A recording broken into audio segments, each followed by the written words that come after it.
คืนมาหอมขิงแกงเป็นบานที่อ้อยยิ้มใบหน้าน้องกิดความหลังของเราคืนมามันแสนสุดที่วันซื่อแสงจันทร์คืนนั้นเคยบอกน้องต้องเข้มแข็งเมื่อตอนก่อนนั้นเฮายังเด็กเฮาลิ้นตามภาษาเยาว์วัยใบไม้หล่นลงถึงพื้นแผ่นดินจนมากมายคือเวลาที่เฮาได้เลิกหักกันสืบต่อนานมาตั้งแต่วันนั้นอ้ายก็จดจำหักเฮาบ่เคยจืดจางได้เลยจนวันนี้อ้ายนี่ได้แต่เธอนิ่งถึงหน้าน้องอยู่ทุกยามก็เคยลืมทุกลมหายใจเพียบดอกไม้บานอยู่ทั้งผาสูงสันบอกรักอ้ายจึงไฟฟ้าน้องคือยอดรักที่อ้ายเห็นเปรียบดังดวงเดียวที่อ้ายเฝ้ามองคือความหวังที่อ้ายไฟฟ้าตั้งใจหมายอยู่ทุกยามอบกอดน้องแม่กอดเอาไว้บ่ให้ใครเข้ามาครอบครองทักไว้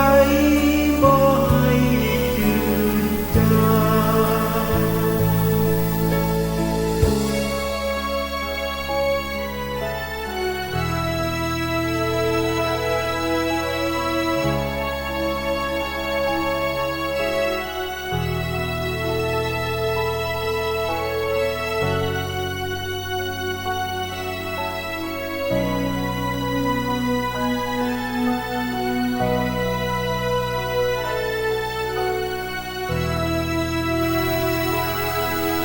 เมื่อตอนก่อนนั้นเฮายังเด็กเอาลิ้นตามภาษาเยาว์วัยใบไม้หล่นลงถึงพื้นแผ่นดินจนมากมายคือเวลาที่เฮาได้เลิกหักกันสืบต่อนานมาวันนั้นอ้ายก็จดจำหักเฮาบ่เคยจืดจางได้เลยจนวันนี้อ้ายนี่ได้แต่แค่นิ่งจังหน้าน้องอยู่ทุกยาม